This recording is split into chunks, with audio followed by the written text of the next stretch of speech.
I'm Morgan. I'm a product manager here at SciAps, and we're here to talk about handheld XRF and handheld LIBS. And my name is Ben Botour. I work with SciAps as well, here with Morgan. So I wanted to start maybe today about with the biggest question we get, when we talk to customers for the first time. What is the biggest difference between LIBS and XRF, and when would you use one over the other? Yeah, absolutely. So they're similar in that they both do elemental analysis. So you get multi-element geochemistry in the field in real time. The kind of key difference is with XRF you get kind of magnesium and heavier, so you miss those light elements, hydrogen to sodium. But pretty much magnesium through to uranium, you get really good data. It's a little bit more of a mature technology in comparison to the LIBS, which is kind of an emerging technology.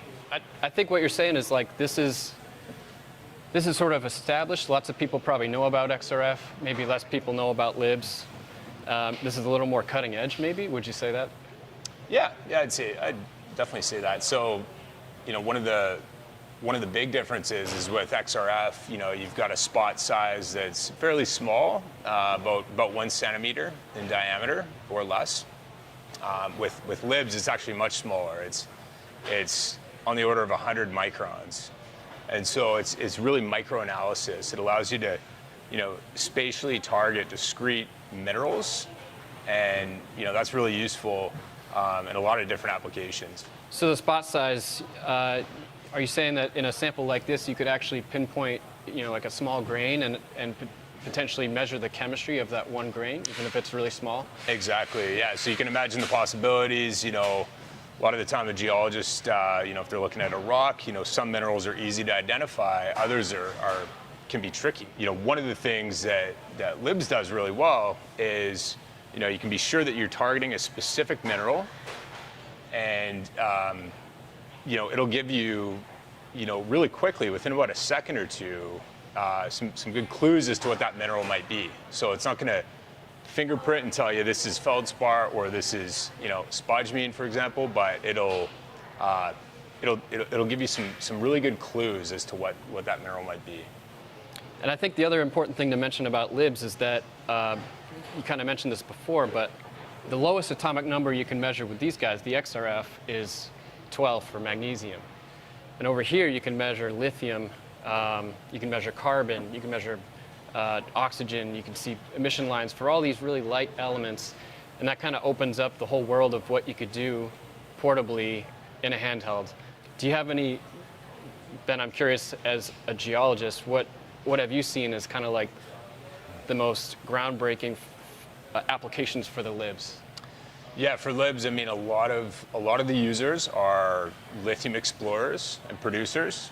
So we've had, with LIBS, you get about a 3 to 5 ppm detection limit in general, and so lithium just fortunately happens to be one of the best elements in terms of sensitivity on LIBS. One of the big markets recently has been rare earth elements. We came out with this new 55 keV XRF unit for rare earth elements, and so we're really kind of targeting the critical minerals and battery metals for geochemistry. We've got the lithium unit, we've got the rare earth unit, and kind of a standard XRF here as well for all your base metals and kind of everything else. Yeah, I'm glad you pointed out this X555. It looks cool, but it's also very unique in terms of the hardware you have on there. You've got the 55 kilovolt X-ray tube, which really gives you the extra punch you need for those rare earth elements. Then we've got kind of our workhorse here, the X505, which you can take out into the field. It's going to do everything you need it to out of a portable XRF when it comes to exploration or even like process control and things like that. Yeah. And it's super light, under 3 pounds. And then on this half of the table, we've got the LIBS products. We've got the Z903. This product has 3 spectrometers, which cover 190 nanometers up to 950 nanometers, which you can see any element in that range. So it's by far the most flexible instrument we have in terms of elements visibility. And then this is a really cool product.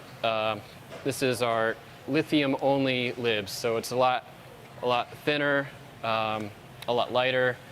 But if all you care about is measuring lithium, then this is the tool to use. Great. Well, thanks, Ben. Thank you.